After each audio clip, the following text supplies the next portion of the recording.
Chief justice اسلام آباد high court نے نکلوا دیے ہیں وہ دفعات جو کہ دہشت گردی سے منسوب کی گئی تھی۔ پرویز الہی صاحب جو ہیں وہ ایک دھاگے سے لٹکے ہوئے ہیں، کسی وقت بھی وہ دھاگا ٹوٹ سکتا ہے۔ الیکشن کمیشن ہے انہوں نے فیصلہ محفوظ کر لیا ہے توشہ خانہ کیس میں۔ عمران خان صاحب نے ایک لائن کراس کی ہے، ایک ریڈ لائن کراس کی ہے، تو عمران خان صاحب نااہل ہو سکتے ہیں۔ پھر مریم نواز صاحبہ سے سوال کیا گیا، انہوں نے کہا کہ مجھے معلوم نہیں، میں پوچھ کے بتاؤں گی۔ اب کس سے پوچھ کے بتائیں گی، یہ بھی ایک سوال ہے۔ السلام علیکم ناظرین، آپ دیکھ رہے ہیں پروگرام باغی کیوں، اور میں ہوں آپ کا ہوسٹ زین العابدین۔ ناظرین، آج کافی انٹرسٹنگ اور اہم خبریں ہیں ہمارے پاس۔ آپ کے لیے سب سے پہلے بات کریں گے کہ عمران خان صاحب کو کسی حد تک ریلیف ملا ہے۔ جو ان کے خلاف توہین عدالت کا کیس تھا، اس میں سے دہشت گردی کی دفعات جو ہیں ان کو نکال دیا گیا ہے۔ چیف جسٹس اسلام آباد ہائی کورٹ نے نکلوا دیے ہیں وہ دفعات جو کہ دہشت گردی سے منسوب کی گئی تھی۔ اس کے ساتھ ساتھ آپ کو بتائیں کہ خواجہ آصف صاحب نے دو اہم بیان دیے ہیں۔ ایک میں انہوں نے کہا کہ آرمی چیف کے معاملے کو سیاسی نہ بنایا جائے، جبکہ اس کے ساتھ ساتھ انہوں نے کہا کہ پرویز الہی صاحب جو ہیں وہ ایک دھاگے سے لٹکے ہوئے ہیں، کسی وقت بھی وہ دھاگا ٹوٹ سکتا ہے۔ اب یہ کیا معاملہ ہے؟ پی ڈی ایم کیا کوئی بیک ڈور پالیسی اختیار کر رہی ہے پنجاب حکومت میں؟ یہ بھی ایک سوال ہے۔ اور اس کے ساتھ ساتھ جناب بات کریں گے کہ جو الیکشن کمیشن ہے انہوں نے فیصلہ محفوظ کر لیا ہے توشہ خانہ کیس میں، وہ کس قدر جو ہے وہ کریٹیکل ثابت ہو سکتے ہیں عمران خان صاحب کے لیے، یہ بھی ایک سوال ہے۔ ان سارے سوالات کے جوابات لیتے ہیں۔ ہمارے ساتھ موجود ہیں سینئر انالسٹ جناب عبدالرؤوف صاحب۔ سر بہت شکریہ آپ تشریف لائے۔ سب سے پہلے بات کر لیتے ہیں عمران خان صاحب کے مقدمے پر۔ عمران خان صاحب کو تھوڑی سی ریلیف نظر آئی ہے اور دہشت گردی کی جو دفعات ہیں وہ ان کے مقدمے سے خارج کر دی گئی ہیں۔ آپ کیا سمجھتے ہیں کس قدر ریلیف ہے اور کس قدر آسانی ہوگی عمران خان صاحب کو اس کی بیس پر؟ دیکھیے، 3-4 مقدمات جو اس سے جڑے ہوئے ہیں، اس میں سب سے شدید نوعیت کا جو مقدمہ تھا وہ میرے خیال میں یہی تھا جو دہشت گردی کی دفعات اس کے اوپر لگی ہوئی تھیں۔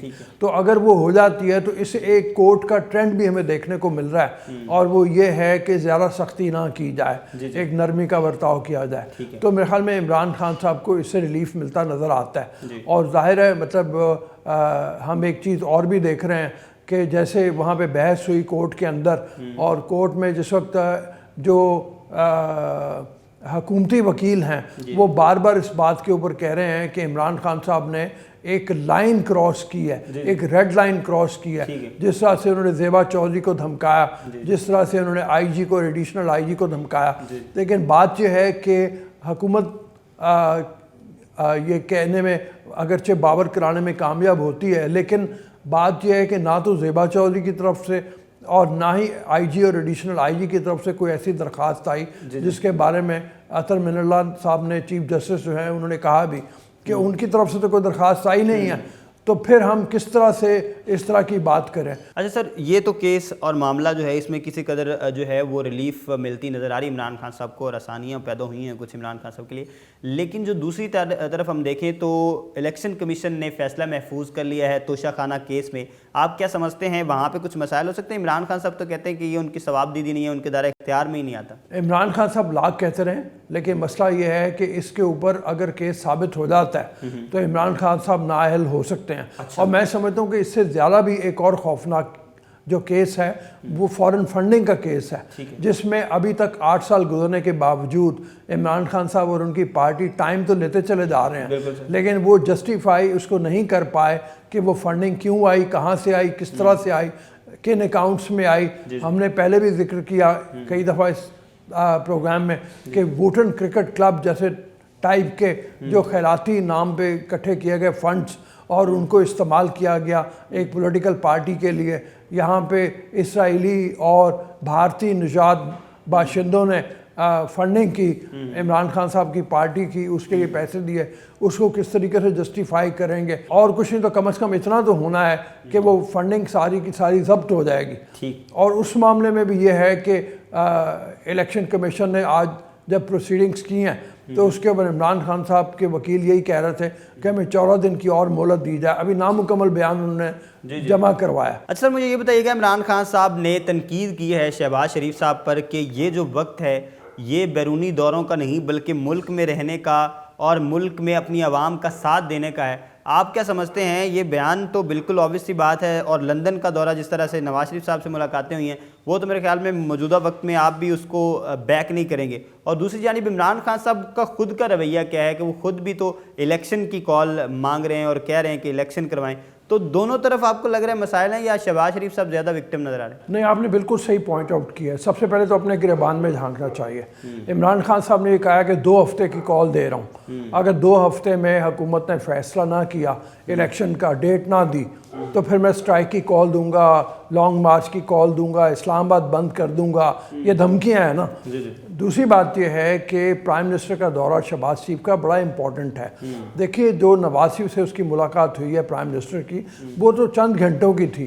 اصل میں یہ ہے کہ انٹرنیشنل کمیونٹی کو ملنا ہے، لیڈران کو ملنا ہے، اس کے بعد اقوام متحدہ میں جانا ہے. اور اس وقت پاکستان کو جو مدد کی ضرورت ہے سیلاب زدگان کے لیے، اس کے لیے بہت ضروری ہے کہ ایک پی آر کی جائے، ایک بیرونی دنیا جو ہے اس کو بابر کرایا جائے. ٹھیک ہے. اچھا مجھے یہ بتائیے گا کہ کاف لیگ کا کردار ایک دفعہ پھر سے بڑھتا نظر آ رہا ہے. ہم نے دیکھا کہ کاف لیگ پر پھر سے باتیں ہو رہی ہیں، اور خواجہ آصف صاحب نے ایک بڑا اہم بیان جاری کیا جس میں انہوں نے کہا کہ ایک دھاگے سے جو ہیں وہ لٹکے ہوئے ہیں پرویز الہی صاحب. تو آپ کیا سمجھتے ہیں، ان کا کیا خیال ہے کہ جو پرویز الہی صاحب ہیں کیا وہ پی ڈی ایم کے حق میں آ سکتے ہیں، یا اس طرح کا کوئی بیک گراؤنڈ پالیسی اختیار کی جا رہی ہے؟ میں خیال میں اس سے زیادہ ان کا جو ہے جو رانا ثنا نے بھی کہا تھا کہ 8-10 استعفوں کے اوپر اٹکی ہوئی ہے حکومت. اگر 8-10 لوگ استعفیٰ دے دیں تو حکومت ختم ہو جاتی ہے.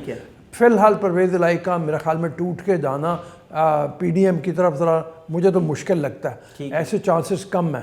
لیکن یہ ضرور ہے کہ چودھری شجاعت کے ذریعے بھی جو کاف لیگ کے لوگوں کو منانے کی اور اپنی طرف کھینچنے کی کوشش ہو رہی ہے وہ ہو سکتی ہے. لیکن یہاں پہ بھی میرے خیال میں مین چیز یہی ہوگی کہ کیا کچھ پاورز ایسی ہیں جو ان لوگوں کو توڑنے میں مدد کرتی ہیں پی ڈی ایم کی، پھر تو ہوگا.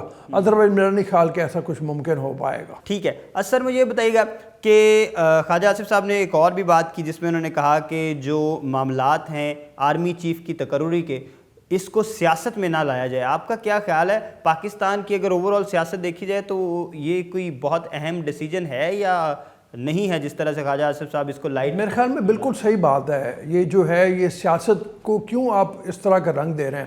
یعنی ہم پہلے بھی اس کے بارے میں بات کر چکے ہیں کہ عمران خان صاحب کی اگر نظر سے دیکھا جائے تو سوائے ایک یعنی جو آرمی آفیسر جنرل ہیں ان کے علاوہ کوئی ان کے من کو بھاتا نہیں ہے. اس کے علاوہ ساروں کو وہ کہہ رہے ہیں کہ وہ محب وطن نہیں ہے. یہ بہت خوفناک ایک چیز تھی جس کو انہوں نے پیدا کیا، اور یہ چیز کسی صورت نہیں ہونی چاہیے. آرمی چیف کا تقرر پرائم منسٹر کی جو اختیار میں ہوتا ہے، اور وہ پرائم منسٹر کے اختیار میں ہی ہونا چاہیے. وہ کسی بھی صورت میں اس سے ہٹنا نہیں چاہیے کہ مطلب آپ پرائم منسٹر کی بجائے اب وہ کہا جا رہا ہو کہ جی نئی حکومت آئے گی. ایک تو نئی حکومت آنے میں عمران خان صاحب کو کس نے شورٹی دی ہے کہ نئی حکومت جو آئے گی وہ انہی کی ہوگی؟ ایسا کوئی مطلب فی الحال تو چانس نہیں لگ رہا. سر آپ بالکل صحیح کہہ رہے ہیں. اب مجھے یہ بتائیے گا، بالکل پاکستان کے معاشی اور سیاسی جو حالات ہیں وہ بالکل بھی کسی لائن میں جاتے ہوئے نظر نہیں آ رہے، اور بالکل بھی ان گائیڈڈ سی سچویشن نظر آ رہی ہے. مجھے یہ بتائیں کہ 70 سے زائد لوگوں کی کابینہ وفاقی کابینہ ہے جس پر مریم نواز صاحبہ سے سوال کیا گیا. انہوں نے کہا کہ مجھے معلوم نہیں، میں پوچھ کے بتاؤں گی. اب کس سے پوچھ کے بتائیں گی یہ بھی ایک سوال ہے. اور اس کے ساتھ ساتھ مفتاح اسماعیل صاحب نے کہا ہے کہ وہ خود بھی اس کو جسٹیفائی نہیں کر سکتے. آپ کیا سمجھتے ہیں اتنے زیادہ لوگوں کی کابینہ اس طرح کے حالات میں جسٹیفائڈ ہے؟ کسی صورت میں جسٹیفائڈ نہیں ہے. ٹھیک ہے. ہم کسی بھی طرح سے اس کو ڈیفینڈ نہیں کر سکتے. آپ یہ دیکھو کہ جب کہ اختیارات صوبوں کے پاس جا چکے ہیں، آپ 14-15 لوگوں کی کیبنٹ سے کام چلا سکتے ہیں.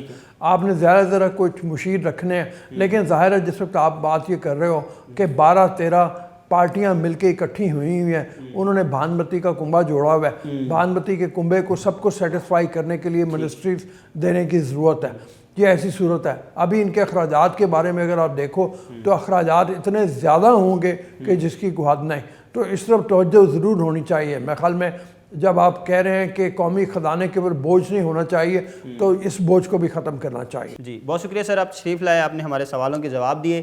جی تو ناظرین, ہمارے ساتھ موجود تھے عبدالرؤف صاحب جو کہ سینئر اینالسٹ ہیں. انہوں نے ہمیں ہمارے سوالات کے جوابات دیے اور انہوں نے بتایا ہے بیسیکلی کہ عمران خان صاحب کے خطرات کم تو ہوئے ہیں لیکن ختم نہیں ہوئے ابھی, اور بہت سے کیسز ہیں. فورن فنڈنگ کا کیس وہ سمجھتے ہیں کہ بہت ہی جو ہے وہ مشکل نوعیت کا ثابت ہو سکتا ہے عمران خان صاحب کے لیے, اور پوری کی پوری پارٹی جو ہے وہ نااہل ہو سکتی ہے. جبکہ دوسری جانب انہوں نے اپنے تحفظات کا بھی اظہار کیا کہ 70 سے زائد لوگوں کی کابینہ اس طرح کے حالات میں بنانا جو ہے وہ ملک کے کسی طرح کے جو مفاد میں وہ نہیں ہے. اسی کے ساتھ ہمیں دیجیے اجازت. اللہ حافظ ناصر.